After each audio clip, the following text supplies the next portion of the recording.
नवीन एक शहरी पर्यटक होता है जो एक दिन एक बहुत ही प्राचीन और पिछड़े हुए गांव में कुछ दिन रहने जाता है। तभी जब वो रास्ते में एक हाथगाड़ी पर सवार होकर अपने मकान की ओर जा रहा होता है। अरे भाई साहब, नए लग रहे हो गांव में। हाँ काका, मैं एक पर्यटक हूँ और इस गांव में घूमने आया हूँ। काफी सुंदर गांव है ये, पहाड़ों और नदियों से घिरा हुआ। साहब, जितना सुंदर दिखता है उतना ही डरावना भी है। बस एक सहूलियत देता हूँ, रात को सोने से पहले अपने घर के बाहर एक अच्छा सा पकवान बनाकर रख देना, वरना बहुत बुरा होगा। क्या? ये आप क्या कह रहे हैं काका? मैंने तो घूमते वक्त ही बाहर से खाना खा लिया था। फिर भी मैं जो कह रहा हूँ वो कीजिए, वरना आप बहुत बुरी तरह पछताएंगे। इस गांव में भूखी चुड़ैल का वास है। क्या कहा? भूखी चुड़ैल? नवीन उस हाथगाड़ी वाले की बातों पर विश्वास नहीं करता और बिना बाहर खाना रखे ही सो जाता है। जब वो अपने मकान के कमरे में सो रहा होता है, तभी अचानक से रात के 2 बजे दरवाजे पर खटखट होती है। नवीन खिड़की से झांक कर देखता है, तब दरवाजे के बाहर कोई भी नहीं होता। अजीब बात है, कोई भी नहीं है। फिर रात के 2 बजे कौन दरवाजा नॉक कर रहा होगा? खैर, शायद मेरे कान ही बज रहे होंगे। चलो सो जाता हूँ। नवीन सोने जा ही रहा होता है कि तभी फिर से उसका दरवाजा बजता है। खाना दे, जल्दी से मुझे खाना दे, मुझे भूख लगी है, खाना दे। ये क्या? ये तो एक चुड़ैल है। नहीं, हाथी गाड़ी वाले काका ने जो कहा था वो सच ही था। अब मैं क्या करूं?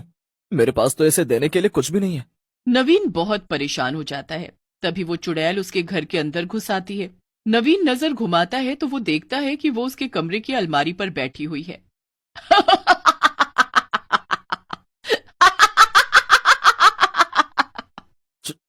चुड़ैल, तुम अंदर कैसे आ गई? निकल जाओ यहाँ से। तेरी इतनी हिम्मत, तू मुझे निकलने का आदेश देगा? मैं एक सर्वशक्तिशाली चुड़ैल हूँ और आज तूने इस गांव का नियम तोड़ा है। नियम? कैसा नियम? तूने मेरे लिए घर के बाहर खाना ना रखकर बहुत बड़ी गलती कर दी है।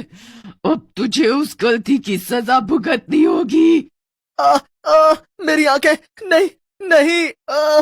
अगले दिन नवीन के मकान में सरपंच समेत बाकी गांव वाले भी इकट्ठा हो जाते हैं और नवीन के बड़े भाई रोहित और भाभी शिखा को गांव में उसकी देखरेख करने के लिए बुलाया जाता है। मैंने उस चुड़ैल को खाना नहीं दिया, इसीलिए उसने मेरी आंखें निकाल ली और अपने साथ ले गई। अब मैं क्या करूं? मैं तो अंधा हो गया भैया भाभी।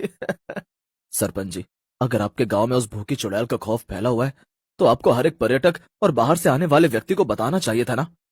नहीं रोहित भैया, मुझे पता था। मुझे एक हाथ गाड़ी वाले काका ने बोला था, लेकिन मैंने उनकी बातों पर विश्वास नहीं किया और सो गया बगैर खाना रखे ही। सरपंच जी, उस भूखी चुड़ैल के लिए दरवाजे के बाहर खाना रखना इतना जरूरी क्यों है? बेटी, ये बहुत सालों पहले की बात है। इस गांव में कपालिका नाम की एक औरत अपने पति और सास ससुर के साथ रहती थी, लेकिन वो कपालिका को बहुत मारते थे और उसे खाना न देकर भूखा रखते थे, जिस कारण एक दिन उसकी मौत हो गई और उस दिन से वो चुड़ैल बनकर सबको परेशान कर रही है।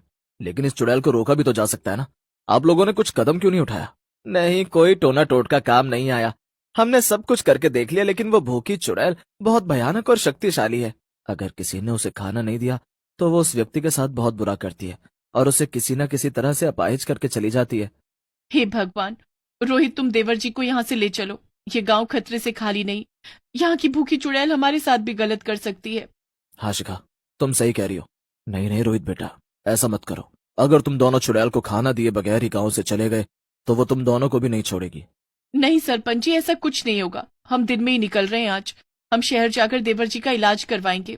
हाँ सरपंच जी, ऐसा मत कीजिए। आपको उस चुड़ैल को खाना तो खिलाना ही होगा। हाँ, एक बार जब कोई इस गांव में आता है और वो उस भूखी चुड़ैल कपालिका को खाना दिए बिना ही चला जाता है, तब वो उस व्यक्ति के पीछे हाथ धोकर पड़ जाती है। रुक जाइए और उसे खाना देकर ही जाइए। शिखा और रोहित दोनों सरपंच और गांव वालों की बात नहीं सुनते हैं और अपनी मनमानी करते हुए एक बैलगाड़ी पर सवार होकर नवीन को लेकर गांव से बाहर जाने के लिए प्रस्थान करते हैं। बैलगाड़ी चलाने वाली एक औरत होती है। खामखा सभी गांव वाले हमें कुछ भी कह रहे थे। अच्छा हुआ कि हम जल्दी से इस भूतिया गांव से बाहर निकल रहे हैं। हाँ शिखा, धन्यवाद शिखा भाभी। रोहित भैया, तू चिंता मत कर नवीन, मैं हूं ना। तू जल्दी ठीक हो जाएगा मेरे भाई। तभी अचानक से बैलगाड़ी एक खाई पर जाकर रुक जाती है। ये क्या? ओ बैलगाड़ी वाली, तुम्हारा दिमाग खराब हो गया है क्या? यहाँ खाई पर क्यों लाई हो तुम बैलगाड़ी? तभी वो औरत उनकी बातों का कोई जवाब नहीं देती। अरे कानपुर में हड़ताल है क्या तुम्हारे? सुनाई नहीं दे रहा है क्या? तभी वो औरत पीछे मुड़कर देखती है और उसकी डरावनी शक्ल देखकर रोहित और शिखा के होश उड़ जाते हैं। वो और कोई नहीं बल्कि चुड़ैल कपाल। तुम दोनों को क्या लगा? तुम दोनों मुझे खाना दिए बिना इस गांव से चले जाओगे? तुम्हें इस गांव की परंपरा को निभाना चाहिए था, लेकिन तुम दोनों ने अपनी होशियारी दिखाई। अब उस होशियारी की सजा तो भुगतनी ही होगी। नहीं नहीं, छोड़ दो हमें कपालिका, हमें माफ कर दो।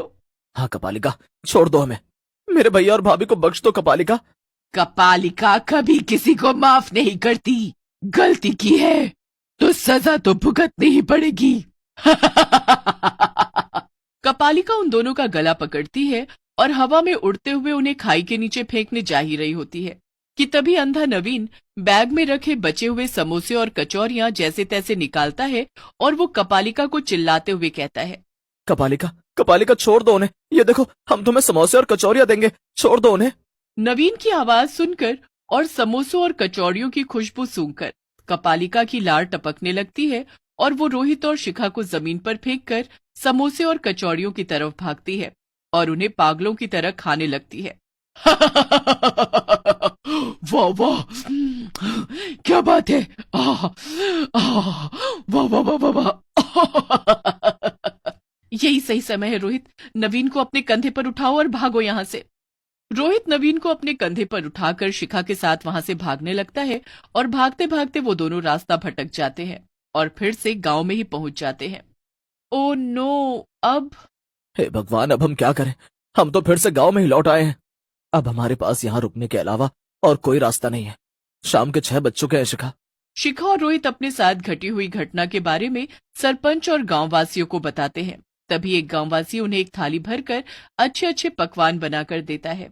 ये लीजिए, ये मेरी घरवाली ने खाना बनाया है। ये थाली रात को सोने से पहले दरवाजे के बाहर रख देना, और हाँ, सुबह 6 बजने के बाद ही अपना दरवाजा खोलना। ठीक है, धन्यवाद भाई साहब। मैंने आप दोनों से कहा था कि उस चुड़ैल को खाना देते हुए जाना। माफ कीजिएगा सरपंच जी, हमने आपकी बात नहीं मानी, लेकिन अगर आज देवर जी सही समय पर वो बैग में से बचे हुए समोसे और कचौड़ियां नहीं निकालते तो कपालिका हमें उसी खाई से नीचे ही फेंक देती। रात में शिखा घर के दरवाजे के बाहर खाना रखती है और वो तीनों सो जाते हैं। उनके पड़ोस में रहने वाले बिरजू के दरवाजे के बाहर रखा हुआ खाना एक सड़क का कुत्ता खा लेता है और जब कपालिका ये देखती है तो वो गुस्से में आग बबूला हो जाती है। ये क्या? इस बिरजू ने आज मेरे लिए खाना नहीं रखा, अब ये गया। खोल दरवाजा, खोल बिरजू, आज तूने मेरे लिए खाना क्यों नहीं रखा? लेकिन ऐसा कैसे हो सकता है? मैंने तो खाना रखा था। मेरा विश्वास करो कपालिका, मैंने खाना रखा था तुम्हारे लिए। झूठ मत बोल बिरजू के बच्चे, आज तो मैं तुझे नहीं छोड़ूंगी, नहीं छोड़ूंगी। चुड़ैल कपालिका की आवाज सुनकर शिखा और रोहित उठ जाते हैं और वो अपने घर की खिड़की से बिरजू के घर के बाहर हो रहे इस तमाशे को देखते हैं। हे भगवान, लगता है बिरजू भैया की थाली का खाना गली का कुत्ता खा गया। हाँ रोहित, जब मैं अपने दरवाजे के बाहर खाना रख रही थी तभी बिरजू भैया भी रख रहे थे, लेकिन अभी उनकी थाली में से सारा खाना गायब हो चुका है। इसका मतलब कुत्ते या किसी और जानवर ने ये किया होगा। रोहित, हम बिरजू भैया को और इस गांव को इस भूखी चुड़ैल कपालिका से बचा सकते हैं।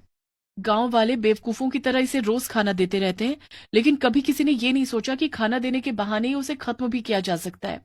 शिखा तुरंत अपने पास बचे हुए खाने को एक थाली में परोसती है और उसमें गांव के भव्य शिव मंदिर से मिली भस्म मिलाती है। अब देखना, इस भस्म से मिले हुए खाने को खाकर कैसे भूखी चुड़ैल कपालिका का अंत होगा। वाह शिखा, इतनी सी बात किसी के ध्यान में नहीं आई कि कपालिका को खाने से मारा जा सकता है। शिखा और रोहित कपालिका के सामने वो खाना ले जाते हैं और उस खाने को देख कपालिका की लार टपकने लगती है। अरे वाह, खाना, बढ़िया बढ़िया खाना। नहीं, ये तुम लोगों ने अच्छा नहीं किया। सभी गांव वाले कपालिका की इतनी तेज आवाज सुनकर जाग जाते हैं और वहां इकट्ठा हो जाते हैं।